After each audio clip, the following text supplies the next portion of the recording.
इस वक्त एक बड़ी खबर दे दूं और उसके बाद दोबारा लौटूंगी आपके पास। बड़ी खबर यह आ रही है कि श्रद्धा के कातिल आफताब का बड़ा कबूलनामा सामने आया है। कत्ल से 1.5 हफ्ते पहले आफताब ने श्रद्धा के कत्ल का मन बना लिया था। बॉडी को कैसे काटा जाएगा यह भी उसने इंटरनेट पर सर्च कर लिया था, लेकिन उस दिन श्रद्धा के इमोशनल हो जाने की वजह से इसको तरस आ गया। 18 मई को काफी झगड़ा हुआ, उसके बाद उसने मर्डर का इरादा किया और उसने गला घोटकर श्रद्धा का कत्ल कर दिया।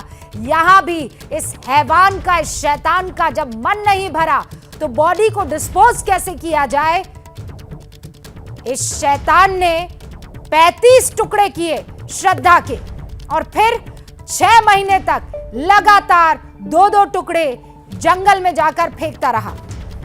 सारे मेहमान हमारे साथ बने हुए हैं और हफीज साहब, आपने सुना ये पूरा मामला एक तरफ लव जिहाद से भी जुड़ रहा है, दूसरी तरफ साइको किलर के उस साजिश से भी जुड़ रहा है, लेकिन असलियत इन दोनों के बीच में है। बहुत अफसोसनाक घटना है और जितनी देर से मैं सुन रहा हूँ तो अंतरात्मा से बिल्कुल लग रहा है कि हो क्या रहा है। अश्विनी जी को भी मैं सुन रहा था और मैं बहुत खुश हो रहा था कि बहुत करीने से उन्होंने कुछ सुझाव जो दिए। मैं समझता हूँ कि लव जिहाद को जो पॉलिटिकल वर्ड बनाया गया है और जिसका पॉलिटिकल बेनिफिट लेने के लिए हमेशा इस्तेमाल भी किया जाता, तो और उसके आड़ में होता है कि पॉलिटिकल पार्टियों को बेशक मिल जाए माने बेनिफिट, लेकिन जो पीड़ित परिवार है वो न्याय के लिए भटकता ही रह जाता है और बाद के दिनों में बेनिफिट लेने के बाद पॉलिटिकल लोग तो किनारे चले जाते हैं और वो परिवार कोर्ट कचहरी के चक्कर जो है काटता रहता है। जो जुडिशरी में अभी अश्विनी जी ने बात रखी कि एक रिफॉर्म की है ज़रूरत, तो ये सारी चीज़ें तो देश में कई सालों से मांग उठ रही है कि भाई कैसे त्वरित कार्रवाई हो, कैसे फास्ट ट्रैक कोर्ट में जाए, पारदर्शिता कैसे हो। अब बजाय इसके कि रिफॉर्म की मांग करने के कैसे हम पुलिस को कोऑपरेट करें, कैसे हम कातिल की उस मंशा को, देखिए इसमें एक एंगल और भी हो सकता है, किन किन लोगों ने इसकी मदद की, क्या वाकई सारी बातें इनके दिमाग की उपज ही है क्या, या किसी और ने भी इसकी मदद कर दी क्या।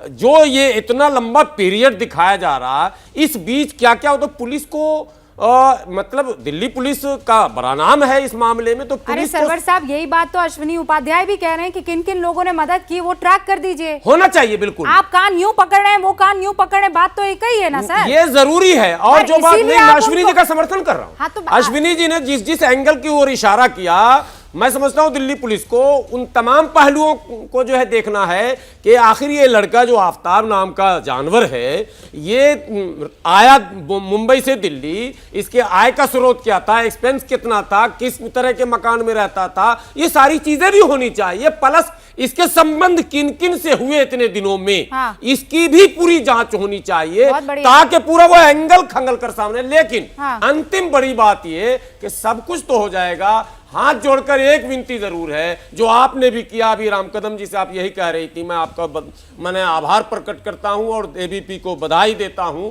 कि हाथ जोड़कर ये विनती। अभी दिल्ली के प्रेम नगर थाने में एक घटना घटी थी। हाँ। घटना घटी और उसके बाद टीवी चैनल पर बहस शुरू हो गया, अश्विनी जी भी उसमें शामिल थे। एक चैनल पर मुझे भी बुलाया गया, साहब तो सर तन से जुदा है, तो ये एंगल है वो, और आखिरी में पुलिस ने जब जांच पड़ताल किया तो मालूम हुआ कि वो एक्स आर्मी बेचारा जो है घर से दुखी था, कर्ज से दुखी था। हमें इस पर थोड़ा संयम रखने की आवश्यकता है। हम उस दिशा में नहीं करते हैं। नहीं, मैं तमाम लोगों से कह रहा हूं, हमें उस दिशा में नहीं बढ़ना चाहिए। सोल्यूशन के जैसे आप लेकर चल रही है, सोल्यूशन की तरफ हम बड़े समाधान क्यों।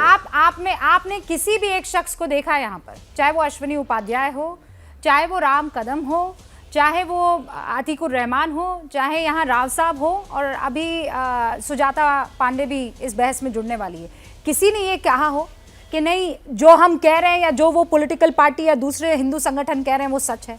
इन्वेस्टिगेशन होना चाहिए, वही बात आप भी कह रहे हैं Sujata Pandey, investigation is a must. उस एंगल से भी तलाश लीजिए, लेकिन इस मामले को पॉलिटिसाइज मत कीजिए।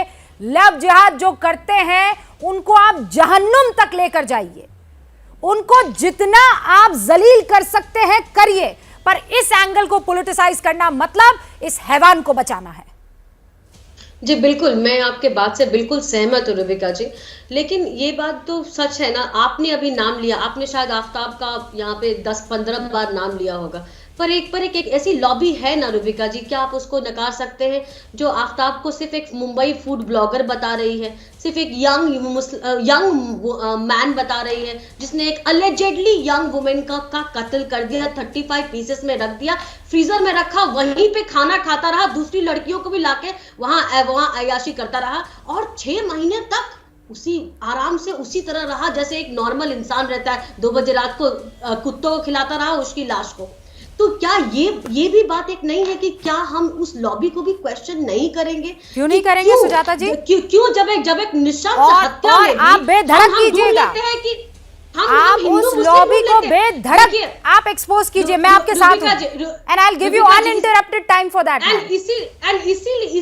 इसीलिए सब आप जो पूरी भारत की जनता आपको इतना पसंद करती है रुबिका जी, कि आप सच्चाई की बात को कहती। देखिए, जब कठुआ हुआ था तो आपको याद है प्लैक कार्ड निकाले गए थे, नॉट इन माय नेम कहा गया था, कैंडल मार्च निकाले गए थे, बॉलीवुड ने पूरा एक कैंपेन चलाया था जहां पे हिंदू देवी देवताओं की बातें कही गई थी, गंदी बातें कही गई थी, हिंदुओं को हिंदू होने पे शर्मसार किया गया था। वो प्लकार्ड मुझे याद है, आई am ashamed of being Hindu. आज आप बताइए, मैं राहुल गांधी का ट्वीट चेक अब वो आ जानी चाहिए ना, I am ashamed of being a Muslim.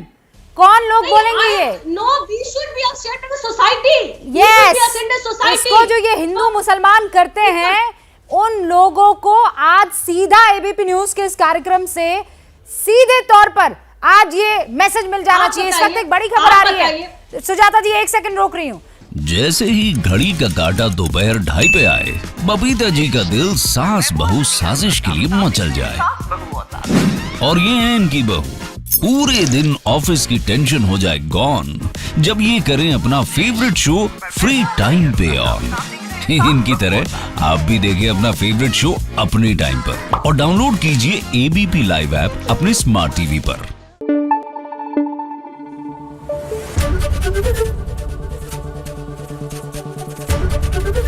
ABP news आपको रखे आगे।